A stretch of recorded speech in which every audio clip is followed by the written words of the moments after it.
নমস্কার, আমি সৌরভ কুমার সরকার, Madhurkul high school ইংরেজি শিক্ষক। তো আমার সঙ্গে আছে, আমি আছি বর্তমানে সেনপাড়া পল্লিশ্রী সংঘের মাঠে। আমার সঙ্গে আছে মিলন মণ্ডল। মিলন মণ্ডল আমার বন্ধু আর কি, আমার একসঙ্গে পড়েছি আমরা।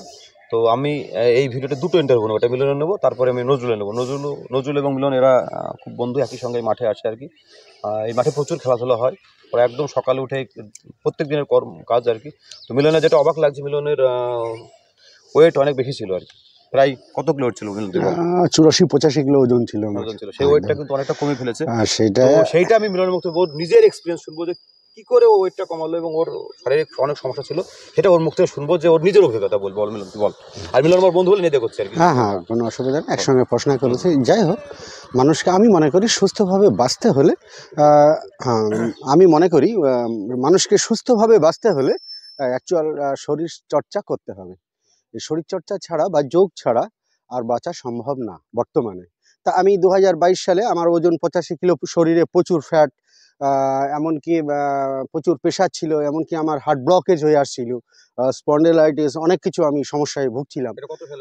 2022 সালে। হ্যাঁ, আমি ডাক্তারের কাছে যাই ডিসেম্বর মাসে 22 সালে। তো যাই হোক, তারপর থেকে আমি তো দৌড়াতে বা অন্য কিছু করতে পারিনি। আর ডাক্তারের পরামর্শের ওষুধের পাশাপাশি ডাক্তারের পরামর্শে আমি সকালবেলায় মর্নিং করি, দৌড়াতে পারিনি, আমি হাঁটা শুরু করলাম, তারপরে জগিং, তারপরে দৌড়ানো। অ্যাকচুয়াল আমার পায়ে লাগা ভাঙা ছিল না, তাই এগুলা সম্ভব হয়েছে। তো যাই হোক, আমি দৌড়াতে শুরু করলাম। এখন বর্তমানে আধ ঘন্টা 45 মিনিট আমি দৌড়াই। আর বিভিন্ন রকম, আগে যেহেতু আমি ফুটবল খেলতাম, স্বাভাবিক ব্যায়ামগুলো আমি জানতাম প্রচুর, তা সেই সব ব্যায়ামগুলো আমি সব করি। আর হার্টের বা বিভিন্ন স্পন্ডেলাইটিসের কি ব্যায়াম আছে, সেই ব্যায়ামগুলো আমি করি। এই 2 বছরে আমার 85 কিলো থেকে, হ্যাঁ, এই 2 বছরে আমার বাকি চর্বিটা, মানে এই যে 14-15 কিলো বা 12-13 কিলো চর্বি, টোটালটা একদম সমস্ত এই শরীরচর্চার মাধ্যমে আমি একদম শরীর থেকে হেঁটে দিয়েছি। বর্তমানে আমি 71 কিলো ওজন, আমি খুব ভালো আছি, স্পন্ডেলাইটিস নাই। না, আমি আমি মাস 6 আগেও ডাক্তারের কাছে গেছিলাম। আমি একটা ভীতি করছিলাম যে ব্লকেজ ছিল কিনা, যেটা আমার 3 বছর আগে বলছিল। এখন ডাক্তারে বলেছে না, ফ্রেশ। জাস্ট আমাকে পরামর্শ দিচ্ছিলেন 40 মিনিট হাঁটবেন, আপনার শরীর ঠিক আছে। তা আমি তো সত্যি কথা বলতে কি, আধা ঘন্টা 40 মিনিট আমি দৌড়াই, কাজে একদম কোনো রকম অসুবিধা নেই। তুই আগে একটা লাইফ লিড করেছিস, হ্যাঁ, এখন উপকারিতা কি বুঝিস? উপকারিতা প্রচুর। এগুলো কি বলবো, আমার এক কাকু বলে এই শরীর চর্চাটা একটা নিরস সাবজেক্ট। এইটা কেউ যদি কন্টিনিউয়াসলি করে, তবে আস্তে আস্তে রসটা পাওয়া যাবে। আর সত্যি কথা বলতে কি, আমরা মর্নিং করা মানে প্রথমেই আপনি 2 ঘন্টা ধরি পাবেন দিনটাই, 2 ঘন্টা ধরি পাওয়া যাবে। আমি 2 ঘন্টা শুয়ে থাকার পরে বিভিন্ন কাজ কামের জন্য মেন্টালি প্রস্তুতি নিতেই আমাদের 1-1 ঘন্টা সময় লেগে যায়। কিন্তু যদি আমি 5টা বা তারও আগে উঠি, তাহলে স্বাভাবিকভাবেই আমি দিনটা পরিষ্কার ওই 1-1.5 ঘন্টা বা 2 ঘন্টা অ্যাডভান্স হয়ে যাবো, বা বিভিন্ন কাজে কামে আমি লাগাতে পারবো। আমি পোস্টালে সার্ভিস করি আর কি। হ্যাঁ, শিকারপুর পোস্ট অফিসে এখন আছি। আমি এতে পলাশীপাড়ায় ছিলাম, 2 ঘন্টা মোটরসাইকেলে রান করেছি, সেটাই শরীর চর্চা করেছি বলেই। হ্যাঁ, মানে তুই এই যে উপকারিতা নিজে ফিল করেছিস, একদম নিজে ফিল করেছিস। আর এইটা করার পর তুই মানে তোর একটা পুরো পরিবর্তন, একদম। আমার এখন বয়স 46, আমি 22 বছরের ছেলেকে কিছু মনে করি, নন গড বলছি। এটা কিন্তু শরীর চর্চার ফলেই সম্ভব হয়েছে।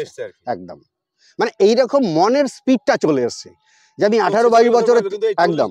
এই দেখবো অনেকে পেপারে দেখা যাচ্ছে, অনেকে মানে নানা রকম রোগের শিকার, মানে সুগার, প্রেশার, থাইরয়েড, কোলেস্টেরল, এবং অনেকে মারাও যাচ্ছে, চাকরি শেষ করতে পারছে না, 60 বছর চাকরি শেষ করতে পারছে, অনেক পেপারে দিচ্ছি, সুখাম মৌসুমী মৃত্যু হচ্ছে আর কি। তো আমরা বলবো যে এই মাঠে আসতে হবে, জানা কি বলছিস? একদম মাঠে আসুন। আর খাওয়া দাওয়া ব্যাপারে বলবো, লাইফস্টাইলটা কমান, সন্ধ্যার পর খেয়ে নেন। যারা অসুস্থ আছেন আমি তাদেরকে অনুরোধ করব, সন্ধ্যার পরে খান, যদি পারেন বিকালবেলায় খেয়ে নেন, আর খাবেন না রাত্রিতে। আপনার ওইসব লাইফস্টাইলটা বাদ দেন, আমি বলছি আপনারা নিজে থেকে উপকার পাবেন, শরীরের অর্ধেক রোগ আগেই বন্ধ হয়ে যাবে। এবার এটা ও কিন্তু নিজের অভিজ্ঞতা একদম। ও যেটা ফিল করেছে, যখন এক্সট্রিম পর্যায়ে গেছে তখন ওর বাধ্য হয়ে করেছে, কিন্তু আপনারা বাধ্য হওয়ার দরকার নাই। Prevention is better knowledge cure আর কি। তো আপনারা একটু আগে শুরু করুন, দেখবেন ও যেরকম উপকারটা পেয়েছে। আমি অ্যাকচুয়ালি প্রথমে ইন্টারভিউ নজরুল নিতে এসেছিলাম, কিন্তু মিলনকে দেখলাম, মিলনকে দেখে আমি অবাক হয়ে গেছি যে এই 2 বছর আগে যার এরকম শরীর ছিল, আমার যেরকম এখন শরীর, প্রায় আমার 78 কিলো ওয়েট আছে। তো আমারও ছিল, আমার কিছু ওয়েট কিলো কমিয়েছে আর কি। তো ওর আরেকটা কথা, ঘুমাস কখন তুই তাহলে? আমি 8:30টার মধ্যে খাওয়া দাওয়া সেরি, আমি ঘুমা। আমার কাজ থাকলে আমি কাজ করি, যদি বাড়ির স্বাভাবিকভাবে কোনো কাজ থাকলে খাওয়া দাওয়ার পরে সেই কাজগুলো করি। আর যদি কাজ না থাকে আমি মোবাইল ঘাটি না বা তুই কিছু বললি না। তুই যোগ করিস নাকি? যোগ মানে কি, এমনি এইসব ব্যায়ামগুলো ব্যায়াম, করি। free হ্যাঁ hand হ্যাঁ exercise যেগুলো হয়, হ্যাঁ হ্যাঁ, ফ্রি হ্যান্ড এক্সারসাইজ বা বিভিন্ন যেগুলো আছে, ঘাড়ের কয়েকটা করলাম, মাজা, মানে এইরকম। মেডিটেশন। হ্যাঁ হ্যাঁ, এইসবগুলো আর কি একটু করি। ওই আর সবথেকে কথা এই মাঠটা খুব সুন্দর। হ্যাঁ একদম, দারুণ পরিষ্কার পরিচ্ছন্ন আমাদের মাঠ এই আছে। মাঠটা দীর্ঘদিনের, এটা সেনপাড়ার ঐতিহ্য তথা করিমপুর অঞ্চলের ঐতিহ্য বলা যায়। এটা নিজস্ব মাঠ, সেনপাড়া পল্লীশ্রী সংঘের। খুবই ভালো, কিন্তু মাঠটাকে আমরা ঠিকভাবে ব্যবহার করতে পারছি না। মানে আমাদের এই এলাকায় প্রচুর মানুষ আছে, আসে না, কিন্তু এটা খুব দুঃখের। এক সময় যখন মাঠ ছিল না তখন প্রচুর ছেলেপিলির আনাগোনা, বা যার ফলে প্রচুর আমরা ভালো ভালো স্পোর্টসম্যানদের সেনপাড়া থেকে নাম পাই, কিন্তু এখন এইসব নামগুলো আর আমাদের সময় সেনপাড়া থেকে পাচ্ছি প্রচুর না। ছেলে হ্যাঁ খেলতে, হ্যাঁ হ্যাঁ ছেলে হ্যাঁ, খেলতো, এক ফুটবল সময় আমাদের হ্যাঁ দেখতে হ্যাঁ। খেলতে।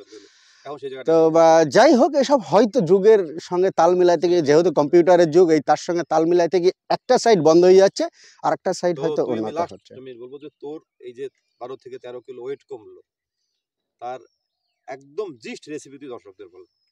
সত্যি একদম কথা recipe। বলতে কি, পা আর মুখ এই দুটি সমানে চালাতে হবে একদম। পা অর্থাৎ মাঠে শরীরচর্চা, ফার্স্ট মর্নিং করতে হবে। আর সারা দিন আমি কি খাবো, ডায়েটিং মানেই যে এই খাবারটা বাদ, এটা আমি বলছি না। জাস্ট লক্ষ্য রাখা, এই খাবারটায় কতটা ফ্যাট আছে, আমার শরীরে কতটা প্রয়োজন, এই লক্ষ্য রেখে প্রত্যেককে খাবেন। এটাই আমার বিশেষ আর কি। আর আর ঘাম ঝরানো করতে হবে বলছিস? হ্যাঁ, ঘাম ঝরাতে হবে। মানে ওই ঘাম ঝরানো বলতে আমি এইটুকু না বলবো প্রত্যেকের উদ্দেশ্যে, যাদের 50-এর নিচে যদি লাগা ভাঙা না থাকে, তাহলে আস্তে আস্তে হলে দৌড়ান। আর 50-এর ঊর্ধ্বে যাদের লাগা ভাঙা স্বাভাবিক তখন হয়ে যায়, হাড়ের ক্ষমতা কমে যায়, তারা জোরে হাঁটুন যদি লাগা ভাঙা না থাকে। আর 50-এর নিচে যাদের লাগা ভাঙা না থাকলে মাঠে আস্তে আস্তে দৌড়ান, তাতে অনেক কাজ বেশি হবে আমি মনে করি। তারপরে একদম একদম একদম একদম এটাই। আপনারা ভালো থাকবেন, জিস্ট করবেন, ভালো থাকবেন। দর্শকের উদ্দেশ্যে বলছি, প্রত্যেকে ভালো থাকবেন। ঠিক আছে।